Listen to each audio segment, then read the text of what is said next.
السلام عليكم ورحمة الله وبركاته. عاملين ايه حبايب قلبي؟ يا رب تكونوا بخير وسلامة. النهاردة جايين نتكلم عن أسرار الاستحقاق. ازاي يبقى عندك استحقاق؟ ازاي تمارسي حياتك باستحقاقك؟ كل ما يبقى عندك استحقاق كبير أو يكون عندك قيمة وكرامة، كل ما الدنيا تبقى معاكي أحسن. فاحنا عايزين نتكلموا عن اسرار الاستحقاق النهارده، وهنعرف ازاي تبشريها في الاوقات بتاعتك، او ازاي تطبقيها على نفسك، او اللي هو مثلا آه، لو لو اتحطيتي في موقف او اتحطيتي في حاجة، تعرفي تتكلمي او تعرفي تردي او تعرفي ازاي تتصرفي. فهنعرف النهاردة في أسرار الاستحقاق ازاي يبقى عندك استحقاق عالي بنفسك. تمام. هنتكلم عن الأسرار، هنلخصهم كده في سبع نقط. وفي سر، أهم سر فيهم هنقوله في الآخر. أهم سر فيهم هنقوله في الآخر. تمام. أول حاجة احنا بنقوله، الاستحقاق عند المرأة لازم يكون عالي. ليه؟ ليه الاستحقاق عند المرأة يكون عالي؟ علشان يكون ليكي هدف، عشان يبقى ليكي قيمة. تمام. ليه بنلاقي الناس اللي هي زي ياسمين صبري والناس دي بيبقى عندهم استحقاق عالي، فبالتالي بيبقى يعني مثلا بيحققوا كل متطلباتهم او بيحققوا كل اهدافهم. ليه؟ عشان استحقاقهم عالي. كل ما الاستحقاق بيبقى عالي، كل ما انتي بتحققي اهداف اكتر، او بتحققي القيمة بتاعتك قدام اي حد، قدام نفسك، قدام مثلا زوجك، قدام اهلك، يعني قدام اولادك، قدام المجتمع نفسه لو انت في شغل. فطول ما استحقاقك بيبقى اعلى، كل ما الدنيا بتبقى احسن. تمام. اول حاجة لازم تحسي ان انت تستحقي الحب والاهتمام والاحترام، وما وما تقبليش بأقل من كده. تمام. لان لان انتي طول ما انتي بتقللي من نفسك او بتقللي من الحاجات اللي المفروض ان انتي تستحقيها، طول ما انتي بترضي بأقل من حقك. دي معروفة، وهنعرف كل حاجة بعد كده. في نقاط هنعرفها وهنتكلم فيها عن الاستحقاق وكده. في حاجات كتيرة هنتكلم فيها. دي اول حاجة، ان انتي تستحقي الحب والاحترام والاهتمام. تستحقي الحب والاحترام والاهتمام، وما تقبليش بأقل من حقك. تمام. دي اول حاجة. تاني حاجة، ما تربطيش قيمتك بوجود راجل في حياتك. تاني حاجة، ما تقبليش او ما تربطيش قيمتك براجل في حياتك. يعني مش لازم عشان تبقى قيمتك كبيرة قوي لازم يبقى في راجل في حياتك. قيمتك ممكن تكون تعمليها بحاجات كتيرة قوي. مش مثلا انا لو مثلا اتجوزت هيبقى ليا قيمة، انا لو مش عارفة زوجي عمل كذا انا هيبقى ليا قيمة، او انا مثلا عملت كده هيبقى ليا قيمة، او انا لو اتجوزت هيبقى ليا قيمة. لا طبعا. ياما ناس كتير متجوزة وملهاش قيمة وما عندهاش كرامة وما عندهاش. مش لازم. ما تربطيش نفسك وحياتك او استحقاقك براجل. يعني انت ما تربطيش استحقاقك براجل، ان انت مثلا لو اتجوزتي واحد مستواه عالي فانت هيبقى استحقاقك عالي. لا طبعا. في ناس كتير بيتجوزوا مستويات عالية وفي الاخر بيتطلقوا وبيتبهدلوا والدنيا مش معاهم تمام. ماشي. دي تاني حاجة. اللي بيحبك بجد هو اللي بيثبت ده بالافعال مش بالكلام. يعني انت عندك مثلا لو حد قالك انا بحبك ومش عارفه ايه وايه طب انا هتجوزك، وما ما بياخدش خطوه. واحد مثلا ما بياخدش خطوه، يقولك انا هاجي اتقدم لك وما بياخدش خطوه. ده اصلا ليه؟ ايه السبب مثلا؟ في اسباب خاصه ماديه تمام، لكن ما فيش اسباب خاصه فهو اصلا اللي هو كلامنجي، اللي هو بيتكلم وخلاص. الاشخاص اللي في حياتك يقولوا لك انا بحبك مش عارف ايه، اللي هو اصدقائك، اقاربك، مش عارفه ايه. في ناس بتبقى مثلا تقول لك انا مثلا بحبك، بس تحسي ان كلام لازم يثبت بالافعال. الافعال هي اللي بتثبت الكلام، هي اللي بتثبت اللي احنا بنعمله. طول ما انتي بتبقي مثلا حد قالك انا هعمل كذا وعمل، ده فعلا بيحبك. اللي يقولك انا هعمل كذا ده بيحبك، ويعملها ده بيحبك. لكن ايه ان هو يتكلم كتير كتير كتير وهو ما بيفعلش شيء، ما بيعملش حاجة، فده اصلا مش من ضمن استحقاقك. ده تبعديه عنك، لان هو هيفضل يتكلم عمال على بطاله وما بيعملش اي افعال. واحد قالك مثلا انت لو عملتي كذا هجيب لك خاتم كذا، او عملتي كذا هجيب لك موبايل كذا، وفي الاخر الكلام اكتر من الافعال. تمام. طيب تالت حاجه رابع حاجه عايزه اقول لك حاجه، ان الاستحقاق مش غرور. الاستحقاق بنفسك مش غرور، هو ان انت تعرفي حدودك، تمام، وما تقبليش بالاهانه او الاستغلال، ان حد يستغلك او حد يهينك. تمام. يبقى ايه الاستحقاق مش غرور، هو ان انت بتعرفي قيمه نفسك.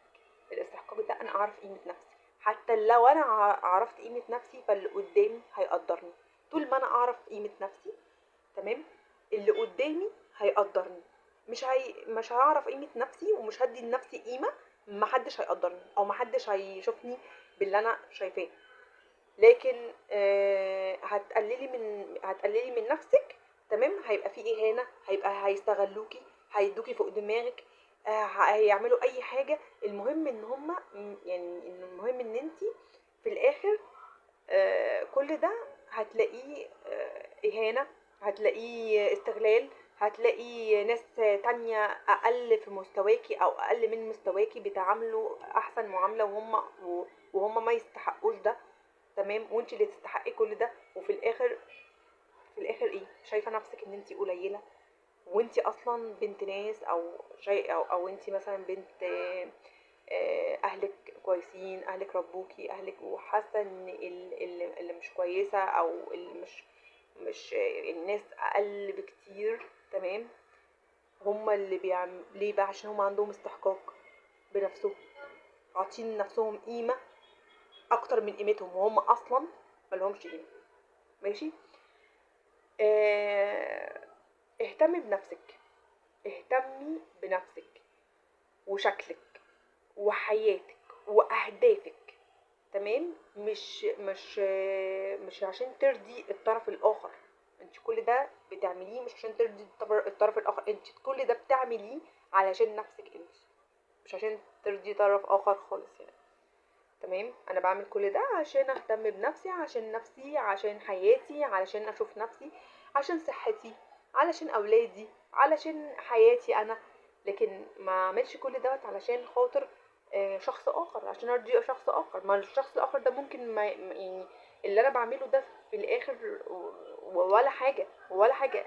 اكم ناس كتير عملوا كده وفي الاخر ولا اخدوا حاجه.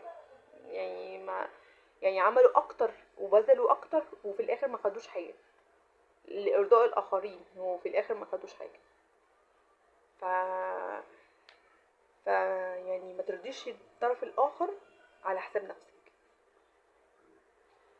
وما تعمليش اكتر من يعني اللي انت قادره عليه. لو عملتي اكتر من اللي انت قادره عليه كتير هتتنازلي كتير في تنازلات هنا كتير، والتنازلات بيخلي الاستحقاق يقل. تمام. ما تجريش ورا شخص بيختفي ويظهر وقت ما يحب. يعني انا مش هجري ورا شخص بيختفي ويظهر وقت ما يحب. يعني انا مش مثلا واحد مثلا بيكلمني في التليفون وطول النهار يكلمني، هوب تاني يوم ما يكلمنيش، فانا هجري ورا منه عشان هو ما يكلمنيش، ما ردش على التليفون، فانا امسك التليفون اتصل بيه كل شويه كل شويه كل شويه اتصل بيه وهو ما بيعبرنيش. فانا بالتالي انت ما بتعبرنيش، انا مش هعبرك.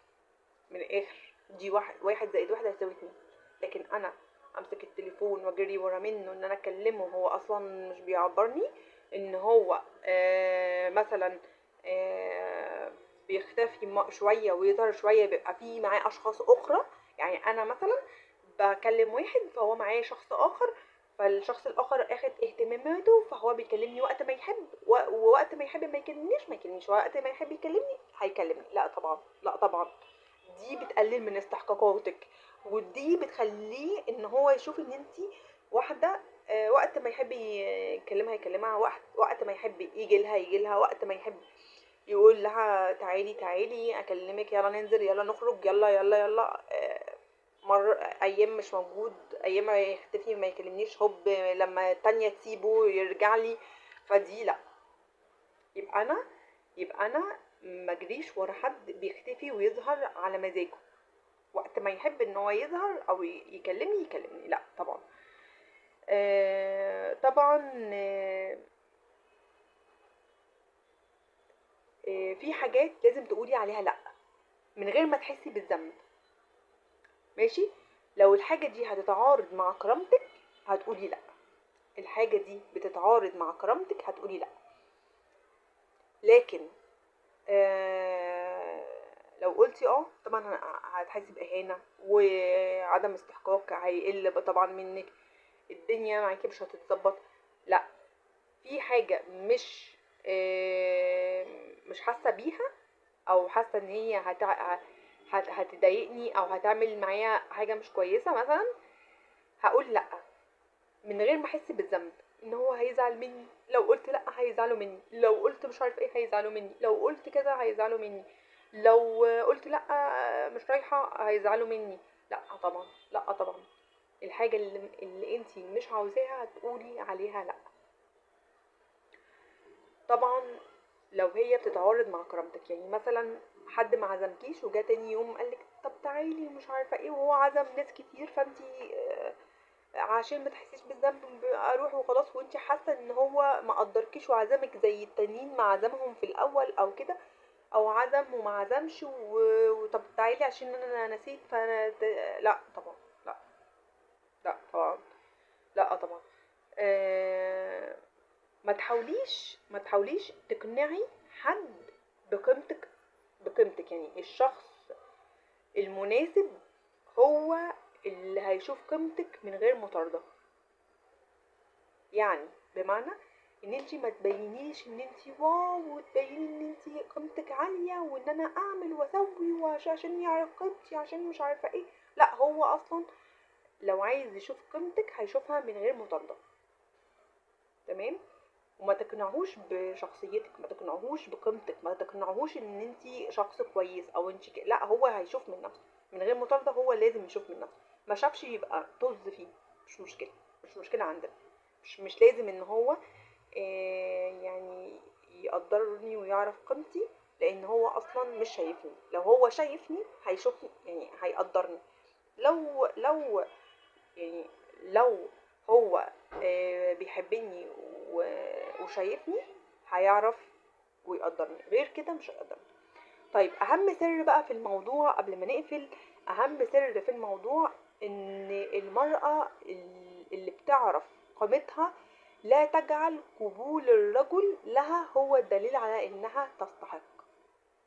دي يعني اكيد مع الكلام اللي انا قلته، دي اخر حاجة، وهي ايه؟ ان انتي مش الراجل هو اللي هيخليكي تحسي بالاستقلال. من الاخر ان الاستقلال استحقاقك من نفسك انت، تقدري تعمليه انت باهتمامك بنفسك، بانشغالك بنفسك. وطبعا في الفيديوهات التانية احنا هنتكلموا على حاجات كتير، واكتبوا لي في الكومنتات تحت، يا ريت تكتبوا لي في الكومنتات تحت نتكلموا ايه في الفيديوهات اللي جايه، ايه الحاجات اللي نقدروا نتكلموا فيها اللي انتوا بتحبوها وانا اتكلم لكم فيها. وطبعا انا هكتر في موضوع الاستحقاقات لان في ناس كتير كلموني وقالوا لي ايه، احنا عايزين نعرفوا يعني ازاي نبقوا عندنا استحقاق بنفسنا، عندنا قيمة، نعمل ايه. فطبعا الفيديوهات اللي جاية ان شاء الله هتبقى عن ان انتوا ازاي تتعاملوا، ومش كل هدفكم ان يبقى فيه رجل في حياتك، ان انتي تحسي بالاستحقاق ان قيمتك في الاستحقاق ان وجود رجل. لا طبعا هو مش قيمتك في الاستحقاق ان هو يبقى وجود رجل. قيمتك في الاستحقاق ان انت تهتمي بنفسك زي ما قلنا، وان انت بنفسك وشكلك وحياتك واهدافك. ده اهدافك دي اللي تخليكي تعلي وتخليكي ان انت الناس تشوفك، مش مستنية بقى حد او مستنية رجل او مستنية حد يرفع استحقاق ده. يعني مش الرجل هو اللي ايه دليل على ان انتي استحقاقك يعلى. بشكركم جدا جدا على متابعتكم ليا. يا ريت لايك والاشتراك في القناة، وبحبكم كتير واشوفكم في حلقة قادمة ان شاء الله. شكرا.